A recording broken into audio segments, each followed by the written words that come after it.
compartíamos, obviamente, después de nuestra reunión de Tibú, el día de los macabros hechos que hicimos, aún sin mucha información. Indudablemente fue un acto sorpresivo, en todo el sentido de la palabra, y queríamos volver allá a hacer una evaluación con datos, con las posiciones de las comunidades que se han venido expresando a pesar de la zozobra. Siempre la comunidad es fundamental. Aquí hicimos ya una reunión con la cúpula militar nacional, evaluando militarmente las circunstancias del territorio. Ahora hemos hecho este brochazo de visiones de la comunidad. Ya se venía adelantando previamente un trabajo que hemos denominado Pacto Social, con diferentes organizaciones sociales, voceros de la comunidad, que más o menos no es que no conozcamos, eso se llama el diagnóstico del territorio. El diagnóstico que aquí se ha expresado en manos de los gobernantes y de la comunidad, pues es realmente el mismo. Lo que existe en la región y sus posibilidades están más o menos delineadas por la comunidad ya desde hace tiempo. El pacto social es posible en términos de un diálogo social y un acuerdo. Pero el punto que falla es la implementación. Como decía mi mamá, mucho tilín, tilín y nada de paletas. Y el decreto de conmoción interior trata de llenar ese vacío. Espero que el conjunto del Estado, que no es solamente el gobierno, nos acompañen en este esfuerzo. Sería lamentable un Estado que no es capaz de unirse en torno a un problema concreto y común, como construir la paz en el Catatumbo, porque construirla aquí puede significar construirla a nivel nacional. No hay crisis que no traiga unos efectos positivos, si se busca la solución. La crisis no es total. Papa Francisco, en su encíclica Una Casa Común, sí prevé que si somos lo suficientemente estúpidos en el mundo, pues podemos acabar con la casa y por tanto con nosotros mismos. Es el signo de los tiempos, es lo que discute la humanidad, es decir, una crisis total, definitiva y sin solución, la extinción de la humanidad. Aquí se percibe, a partir de lo que algún compañero aquí dijo, la crisis climática, que irá en ascenso. Pero en general las crisis, y esta última también, la más grande de todas, la mamá de las crisis, que se nos dañe la atmósfera y que provoque entonces la destrucción de la vida, pues es la crisis de las crisis. Pero en general, en cada crisis hay una oportunidad. Eso no me lo inventé yo. Y por tanto aquí tenemos que ver las oportunidades. Claro, enterrar los muertos, devolver los desplazados, ojalá en un retorno tranquilo a sus tierras, curar heridas, venganzas. Gabriel García Márquez decía, los colombianos nos matamos es por el orgullo, por la venganza. Y nuestra historia de 75 años ya de conflicto que comenzó el 9 de abril de 1948 en Bogotá, aunque hay quien dice que venía de atrás, y es cierto, nuestra historia ya de generaciones alrededor de un conflicto que cambia de cara a través de la historia, pero que no finaliza. 75 años de matarnos entre nosotros. Eso no lo ha vivido ningún país actual del planeta Tierra. Ninguno ha caído en esa trampa. Guerras internas han tenido, guerras civiles, revoluciones, guerras mundiales, Los europeos se mataron entre ellos 50 millones para poder destruir lo peor de la humanidad, que es el fascismo. Fascismo es un crimen internacional, un crimen contra la humanidad. No es un sistema de ideas, son acciones delincuenciales contra la vida humana, porque no se acepta la diferencia, la diversidad humana. Y la diversidad es la raíz de la humanidad. Somos humanidad porque somos diversos. No se plantea una guerra entre civilizaciones, algunos precisamente fascistas piensan así. Se plantea un diálogo entre civilizaciones para que la humanidad tenga objetivos comunes y los podamos lograr. El principal, la vida. Por eso no estamos desligados en este territorio de lo que pasa en el mundo, ¿no? Y el análisis y las soluciones, sobre todo, tienen que aceptar esa realidad. Ha sido interesante la discusión en la prensa sobre este tema, la forma como aborda el problema.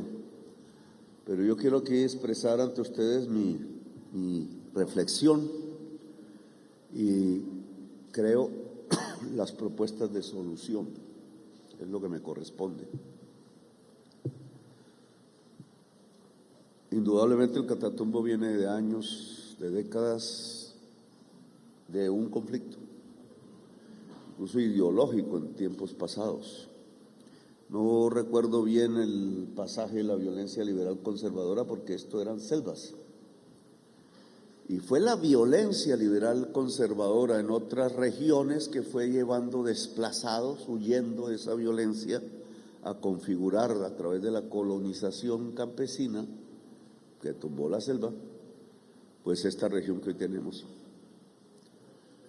La violencia ha estado prácticamente desde el comienzo. Y esa violencia, ustedes lo dicen, no hay necesidad de profundizar mucho, tiene una raíz. La desigualdad social de Colombia, la exclusión de la mayor parte de la población, que puesto en un mapa se puede definir también como una exclusión de las regiones. En esas regiones excluidas no queda más alternativa que la violencia, muchas veces como resistencia armada, o con el paso de los años, desde hace 50 años, medio siglo, no es cualquier periodo.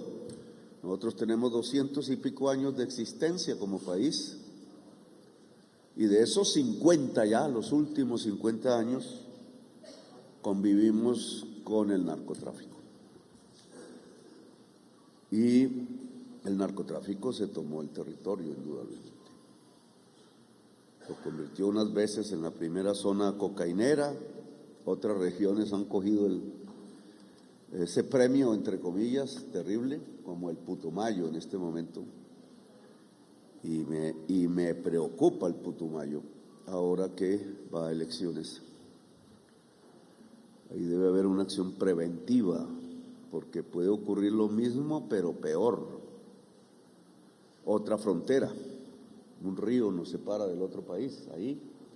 Pero esos ríos van llevando ya no la vida, no los peces, sino no las semillas que a través de los ríos llegan a los territorios, sino va llevando una de las exportaciones más grandes de cocaína en nuestros últimos 50 años y de las más grandes, la más grande del mundo, y no va para los Estados Unidos, por obvias razones. Yo creo que, como lo dijo aquí una señora líder, pues estamos cansados de la violencia. No podemos proponerle a nuestros hijos que otra generación más sea consumida igual que la nuestra, igual que la de nuestros padres, igual que la de nuestros abuelos, en violencia. La historia de 100 años de soledad tiene que terminar. Este libro es grande porque nos expresa nuestra alma, nuestra cultura. En eso consiste el arte. Y leyendo 100 años de soledad, o ahora viéndola por Netflix, que ha sido excelente, me parece a mí, esos son gustos, nos expresa nuestra historia. Nos matamos por venganzas y por generaciones. Y esos son los 100 años de soledad. Y lo que debe proponer un dirigente político que se precie de ser un buen o una buena dirigente política es acabar con los 100 años de soledad para abrazar la vida, porque todos aquí sabemos, este es el país de la vida, de una explosión de la naturaleza que no se ve casi en ningún otro lugar. Yo a veces creo que es tanta la vida que por eso es que nos matamos, porque no la apreciamos en su dimensión total.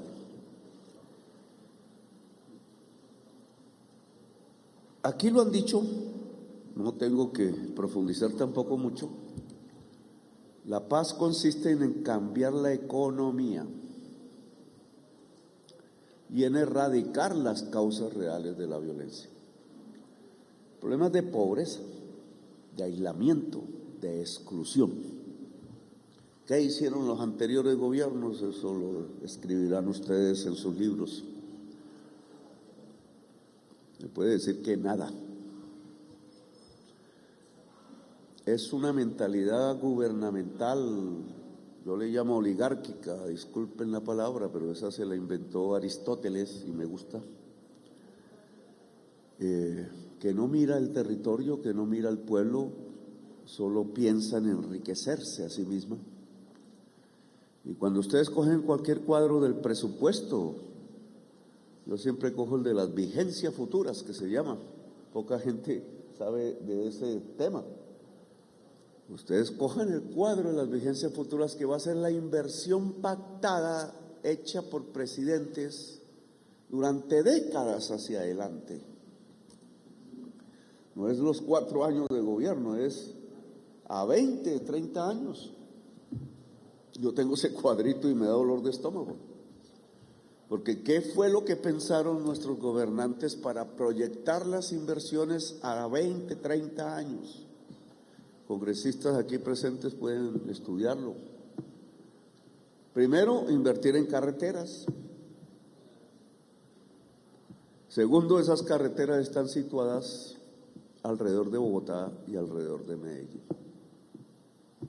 Y ahí se desprende todo. El pensamiento ha sido, además de construir unos negocios particulares, porque son las carreteras por concesión, con peajes, doble calzada, chéveres, pero es que ni siquiera llegan a una frontera, como para uno decir, es que por lo menos tiene la función de la exportación de nuestros productos. Ninguna doble calzada llega a la frontera. La que más estaba cerca es la de aquí, pero está difícil juntarla con Bucaramanga. La que sería la más fácil de todas es la de allá, la Guajira para Guanchón, porque llega a Maracaibo, la segunda ciudad de Venezuela, casi ahí mismo, cerca de aquí también. Nos separa el lago de Maracaibo, que no está muy lejos. No llega, ni siquiera se les ocurrió que podía ser muy interesante por Paraguachón tener una doble calzada y vincular economía de allá y economía de acá legal, sin subir una sola montaña, porque todo es plano. No, tenemos que solucionar es cómo sale el capital no cómo sale el capital, cómo entran las importaciones rápidamente a Medellín y a Bogotá. Y ese es el plan de desarrollo, y eso excluye el Catatumbo. Cojan ustedes y hagan el ejercicio. La carretera, compañera ministra de Transporte, la carretera Convención La Mata, ¿cierto? Que yo la veo como la salida desde el punto de vista colombiano. La salida, porque llegamos al río Magdalena y llegamos a los puertos y el mar. o a Bogotá si se quiere, pero yo prefiero mirar el mar. Y miren a cuántos años está proyectada. Miren cuánto se hace al año de esa carretera, si es que se hace. Porque sí, me disculpa el gobernador de Antioquia, todo para hacer el túnel del Toyo se llama. Pero ¿por qué nada para la carretera Quibdó-Medellín, que ya lleva 400 muertos de derrumbes y cosas de esas? 20 años de construcción. O ¿por qué no la carretera del Catatumbo, desde Tibú hasta la troncal del Magdalena Medio? ¿Por qué no? Entonces, ¿dónde está el pensamiento político de Colombia? ¿Qué es lo que piensan?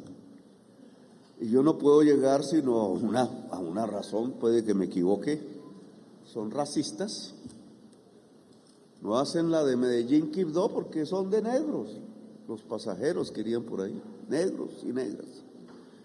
Y no hacen la del Catatumbo porque piensan que son guerrilleros. Así habló hace poco una señora muy famosa. Exclusión. Entonces, ¿esto qué es? ¿Democracia? ¿Igualdad? Pues yo creo que ahí está el tema central y es lo que tenemos que cambiar. Con medidas concretas, no con discurso. Eso significa cómo integramos el Catatumbo a una prosperidad, cómo se enriquece su población. Enriquecimiento no pensado bajo la mentalidad de Sarmiento Angulo o del señor Elon Musk, sino enriquecimiento pensado en términos del espíritu humano, que no es que rechace los bienes materiales del hombre, decía un escritor, sino que sea lo necesario para vivir bien. Indudablemente para vivir bien hay que tener una casa más o menos chévere, bonita, con flores, que los niños no vean cuando nacen un muro gris ahí derrumboso y sucio, o tierra, sino que puedan ver arte, flores, colores, alegría, amor, porque para hacer eso hay que tener amor. Si el niño nace en medio del amor, no va a matar a nadie después.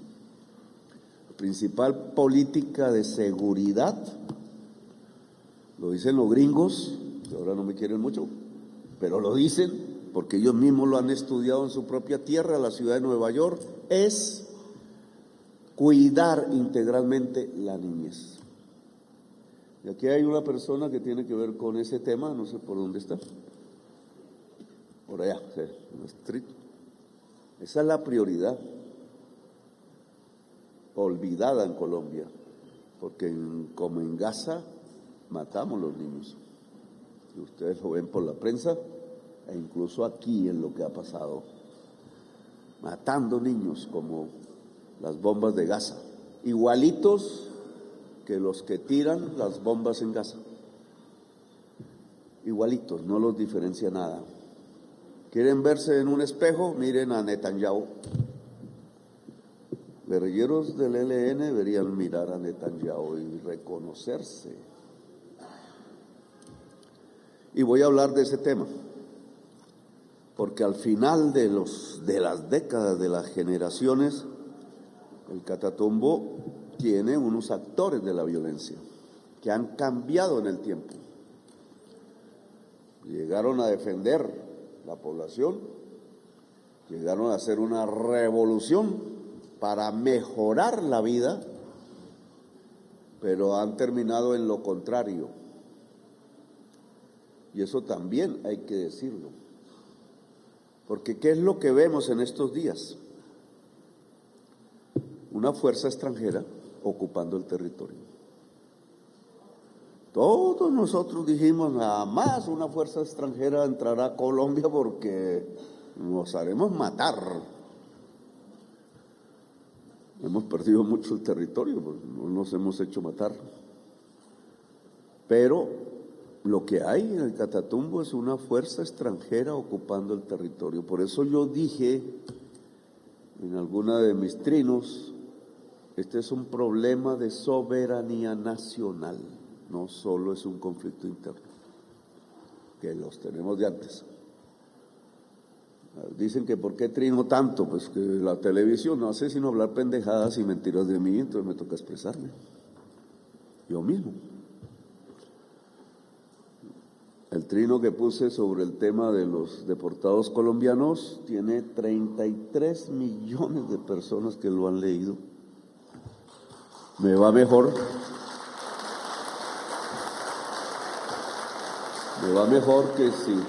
que si me traducen unas personas que a veces ni entienden las palabras que yo digo. Cuando dije ver las cosas dialécticamente, un periodista se puso a burlar, porque un periodista cómico, porque no sabe qué es dialéctica.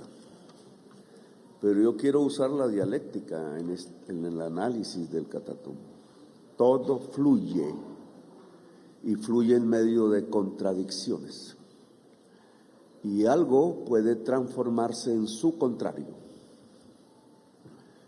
Y entonces lo que estamos observando en lo que eran las guerrillas revolucionarias de Colombia y que estuvieron en el Catatumbo, es que se transformaron en su contrario. Algunos de sus jefes saben de qué estoy hablando, porque también estudiaron dialéctica. Y estudiaron al sacerdote Camilo Torres Restrepo, que también estudió dialéctica. Y estudiaron a Carlos Marx. Yo los vi estudiando, a mí no me dejaban entrar al grupo de estudio porque creían que yo no había leído Carlos Marx, pero yo me lo he leído 3 veces, El Capital, en la cárcel donde estuve con ellos, que también estaban presos, muchos de aquí. El Capital y el señor Carlos Marx decía en algún momento: los seres humanos piensan de acuerdo a sus condiciones materiales de existencia. Como buen alemán, entonces toca ahí volver a leer la frase, a ver qué fue lo que quiso decir. Ni más ni menos, traducido a nuestro lenguaje, es: pensamos como vivimos. Por eso un señor bien acomodado en Miami, periodista, pues puede escribir baboserías de nosotros, porque él está muy cómodo como vive, y le importa un bledo que los que no viven como él, allá ilegales, etcétera, entonces sean tratados como perros. Es decir, entonces, ¿por qué el presidente se emborrachó? El presidente dice: la mentalidad cipaya es la que se emborracha el cerebro y no lo deja pensar. Que es lo que les pasa. Se llama la teoría de la escalera. Por donde yo subí, llegué al techo, pero ahora no quiero que nadie más suba, entonces bota la escalera. Así, entonces no les gusta a los colombianos que ahora llegan. Pero pensamiento depende de cómo se vive, eso no es siempre así, pero en general eso le pasó al ELN. Porque el ELN, al empezar a financiarse con el narcotráfico, y no solamente el ELN, sino casi todas las fuerzas de la violencia aquí en el territorio, empezó a pensar como narcotraficantes. Ese es el punto. Entonces no actúa como guerrilla, sino como paramilitares. Y quiere ser paramilitar. Y ese es el problema que estamos enfrentando hoy. La guerra en el Catatumbo vive del narcotráfico. El ELN dice que no, que ellos siguen siendo discípulos del sacerdote Camilo Torres Restrepo y que piensan en la revolución, pero ellos configuraron aquí en esta región una cosa que llaman EFER, que yo tuve que escribir aquí cómo se traduce EFER: estructura de financiación y economía para la revolución. Eso ningún periodista no lo había visto por ahí, lo descubrimos. EFER, economía y financiación para la revolución. Pues yo le aplico la frase de Marx. Si los seres humanos viven de acuerdo a sus condiciones materiales de existencia y este éfer lo que hace es traquetear, dominar al campesinado que produce hoja de coca y transformar eso en dinero, entonces el ELN, su pensamiento y su acción se va transformando en eso, traquetismo, no revolución. Con cocaína no se hace ninguna revolución en ninguna parte del mundo.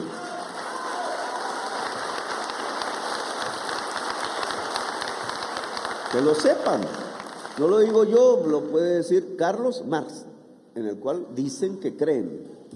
Pues que yo creo que ya creen más es en Pablo Escobar, porque ese sí enseñó cómo era ganarse el billete traqueteando. Entonces no es el sacerdote Camilo Torres ya el que está inspirando, no es Carlos Marx ni nada de eso, ni la teología de la liberación, es Pablo Escobar. Y por eso su forma de acción ya no es la de antes, la guerrilla, los Che Guevara, no, es como los paramilitares, y eso fue lo que hicieron en este territorio, matar al pueblo. Yo sé que hay combatientes del ELN de aquí, que como trajeron los del ELN extranjeros, le mataron a su propia familia, a sus primos, y están protestando al interior, espero que no los fusilen. Porque una de las cosas que puede pasar, y yo invito a eso, es que la gente del ELN que aún quiera hacer una revolución se separe de los paracos y traquetos.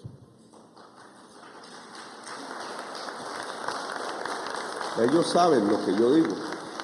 Es el momento de definir lo que está en cuestión, además de la estabilidad de la región y del país y de la frontera y de nuestra soberanía nacional y de la paz. Lo que está en cuestión es la propia historia del ELN, que la están ensangrentando, ensuciando, enterrando. Es el final del ELN. Si su propia gente, que sabe por qué estaba peleando, no se separa inmediatamente del tipo de mandos que lo único que le interesa es ver cómo se traquetea para ser poderoso en una región determinada. Eso no es la revolución. Así que yo invito, y estas cosas están pasando ya. 112 combatientes del Frente 33, dirán arrinconados, sí, pero en su arrinconamiento decidieron con sus fusiles y sus armas, 1 tonelada de explosivos había por ahí, decidieron entre el ELN paramilitar y el gobierno del cambio, escogemos el gobierno del cambio. Eso dijeron. Y se fueron allá a la base militar y entregaron sus fusiles, etcétera. Y yo personalmente voy a posibilitar que tengan un mejor vivir, la mayoría jóvenes, algunos niños, 20 niños. Porque es la gente así que puede ayudar a la paz. Claro, llevados al extremo, pero decidieron por la paz dejar de disparar al hermano. Y creo que eso puede aumentar. Yo lo invito al comandante del Frente 33 a que no le pase lo el comandante, ¿cómo se llama? Carlos Patiño, allá en el Micay, Cauca, que se mató el mismo. 8. El Mocho, bueno, eso, yo prefiero no poner las alias sino los nombres de las personas, porque hay que volver a la persona. Yo me llamé Aureliano algún día, pero Gustavo Petro me suena mejor, aunque llevo algo de eso. Lo dije en mi trino. La persona, comandante del Frente 33, que ya sabe cómo está su situación, me escribió. La carta es bonita. Yo creo que hay que publicarla, Oti, no sé, que la tiene usted. La carta es bonita, bien escrita. Pero en el contenido de esa carta dice que queremos dar el paso. De pronto hay que entregarle esto a Petro, dicen, pero sí que la gente de aquí ya votó mayoritariamente por mí, entonces no tiene que entregarme nada, simplemente hay que oír al pueblo. Yo los invito a dejar las armas, concentrarse en algún punto donde los cuidamos bien y hablar. ¿Qué vamos a hablar? Pues también lo he escrito por ahí, la paz es el diálogo entre los desarmados, ustedes, y obviamente la más gente que hay en toda la región con su diversidad. El diálogo social no es la paz con los armados, es con los desarmados y las desarmadas. Como se logra un proceso serio de paz, porque si no, como dijo la compañera, pasamos de una guerra a otra guerra, que es lo que estamos viendo después del proceso de paz de Santos 2016. Fíjense, no lo van a decir por televisión, que la desmovilización hasta ahora alcanzada del Frente 33 es la más grande desmovilización de los tiempos, desde los tiempos del proceso de paz del 2016. Luego aquí hay un pedazo que en medio de la catástrofe es positivo y hay que profundizar, porque puede ser todo el Frente 33 y yo lo invito a dar ese paso audaz. Dice uno de ellos, y tenemos que hablar del narcotráfico y de por qué. Pues claro, hablemos del narcotráfico y de cómo salir. Y ellos con su experiencia, que es experiencia en la tierra, más que en los libros. Pero demos el paso, permitamos que el acuerdo de paz en el Catatumbo sea el pacto social del Catatumbo, hecho por la gente, con lo que la gente ya ha percibido de su territorio mismo, que ese sea el acuerdo, y pasamos los jóvenes del fusil hacia el libro, del fusil hacia el conocimiento, del fusil hacia la producción. Los gobiernos aquí, hasta yo fui testigo de eso, le entregan al guerrillero limosnas, como si no fuera un rebelde. Un rebelde no se aplaca con limosnas. Un rebelde se aplaca construyendo una vida buena de él y de su comunidad, porque todos pertenecen a alguna comunidad, tienen familias, tienen su entorno social. También invito a la gente del ELN, una vez se vaya la fuerza extranjera o la destruyamos, ya no están juntos, porque aquí, y quiero que ustedes me entiendan, aquí va el Estado a controlar la frontera. Si no, pues esto ha sido un problema eterno en el norte de Santander. Si no, seguimos en medio de las violencias. Y por eso la cúpula militar que está aquí acompañándome. No vamos a reprimir a la población. Esto no es Uribe, ni es la Comuna 13. Aquí nuestro enemigo no es la gente, lo que queremos es que la gente sea nuestra amiga y podamos trabajar juntos. Y por tanto no vamos a interferir teléfonos o encarcelar civiles inocentes o perseguirlos o hacer toques de queda o golpearlos con gases lacrimógenos, no. La paz comienza porque el territorio sea democrático, donde la gente sea libre. Si algo está haciendo el ELN es acabar la libertad, y si algo tenemos que hacer nosotros es fundar la libertad, emancipar es la palabra. Quienes nos consideramos revolucionarios, de verdad, somos emancipadores, no esclavistas. Es lo contrario. Bolívar era un emancipador. Le dijeron el libertador, por eso, creaba libertad. Era el emancipador. Colombia se separó de esa ruta y hay que volver.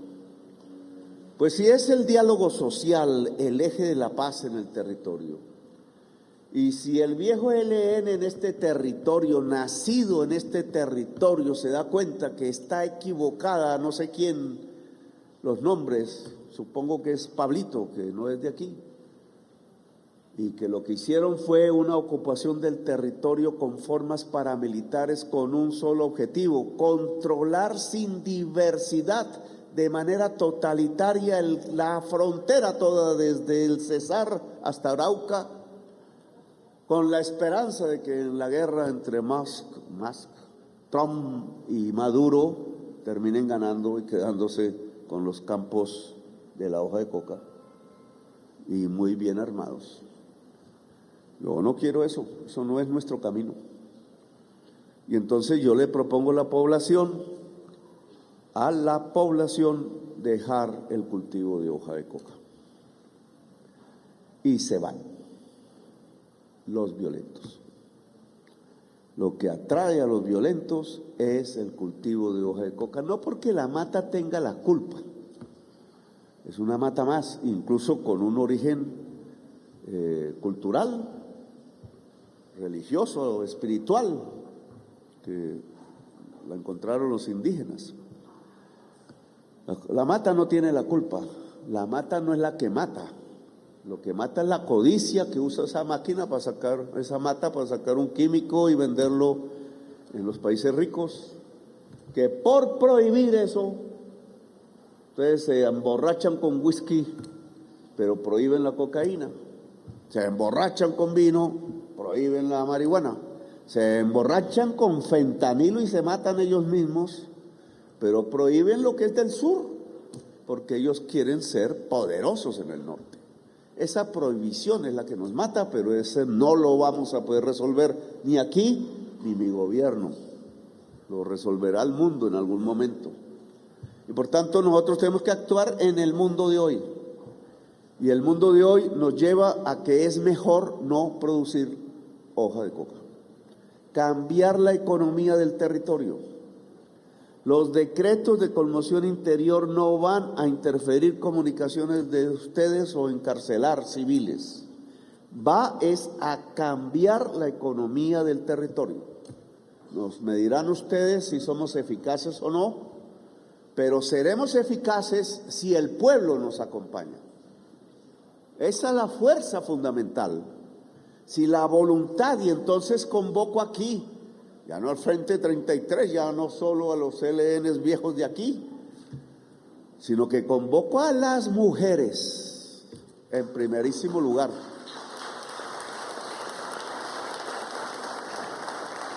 ¿Por qué a las mujeres? Porque a nosotros los hombres nos gusta la cercanía de la muerte.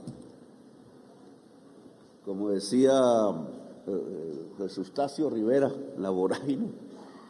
Jugué mi corazón al azar y antes de conocer mujer alguna, me lo ganó la violencia. Nosotros jugamos el corazón. A veces somos buenos amantes, pero también nos volvemos guerreros. Y esa acción de ser guerreros es matar o morir. En cambio, la mujer tiene una mayor capacidad que el hombre para construir la vida. Y por eso la violencia en el Catatumbo la puede frenar la mujer. Claro, unida, organizándose, no sola. Las mujeres pueden levantar la bandera de la paz en el Catatumbo.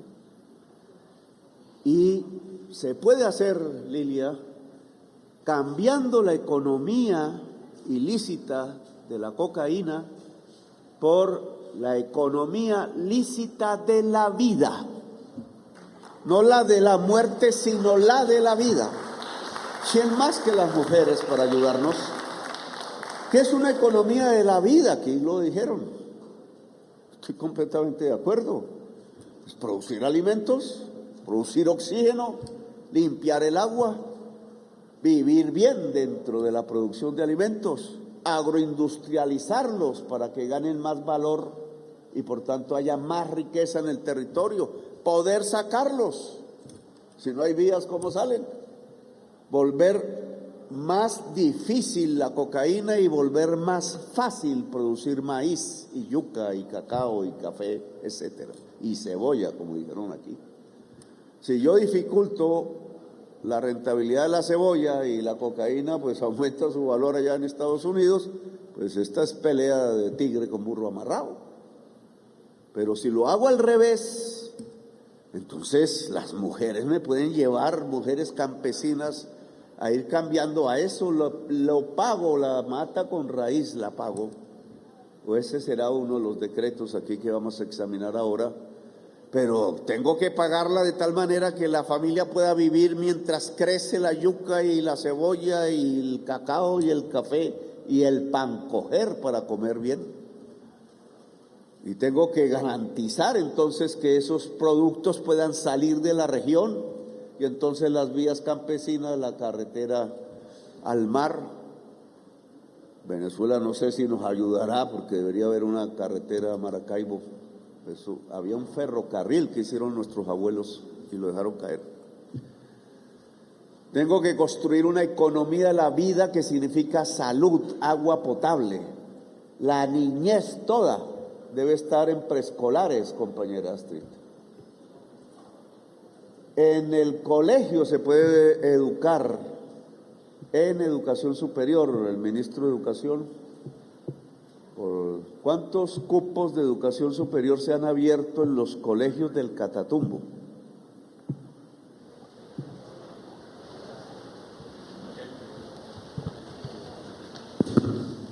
Sí, señor presidente. Hemos establecido la estrategia PETIES en 10 municipios del Catatumbo y en este momento hemos abierto tránsito inmediato hacia la educación superior con 3 nuevos programas en 4 municipios de la región. ¿Cuántos cupos? Son 393 estudiantes nuevos. Hay 393 estudiantes que en su secundaria, al finalizar la secundaria, están estudiando acreditadamente, esa palabra es clave, cursos de educación superior, es decir, es la universidad en el colegio. 393 es poco. Eso tiene que llegar a los 1.000, 2.000. Es decir, ya el proyecto de universidad está avanzando. No es que que es un error aquí los funcionarios de La Paz, creer que una universidad es hasta que se hace un gran edificio, y eso pasan años, y se abre entonces para que entren los jóvenes de ese entonces, porque ya los de hoy se perdieron. Entre el fusil, dijo un comandante del 33, si no hay educación, la única alternativa es el fusil o irse. Pues entonces hablamos la alternativa de la educación, pero eso ya, no dentro de 10 años. Entonces sí, la construcción bonita puede irse haciendo y ahí pasará el tiempo y si la gente cuida que no se roben el billete, pues se abrirá. Pero mientras tanto hay que abrir la educación superior, que es lo importante.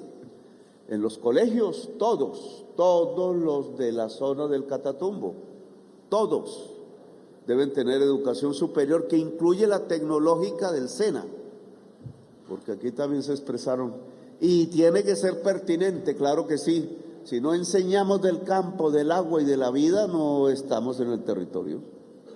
Me gusta a mí la filosofía, pero no todos se vuelven filósofos, y el territorio, además de filósofos, necesita pues agricultores, sembrar bien la comida que da la vida para el mundo, no solo para Bogotá, para el mundo.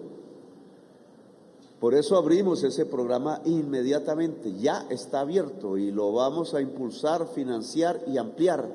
Desde los niños en el preescolar, todos, hasta que puedan salir con educación superior y continuarla transparentemente, ahí sí, en una universidad que ya no serán sino 3 años, porque estudió 2 en el colegio.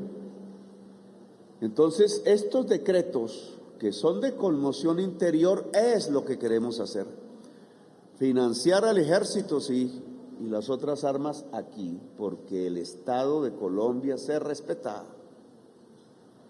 porque a ningún funcionario corrupto por ahí, de aquí o de allá, se le puede ocurrir que lo que hay que proteger y apoyar es el paramilitarismo del ELN. Ese se erradica, o si no el paramilitarismo del ELN acaba con Venezuela y con Colombia.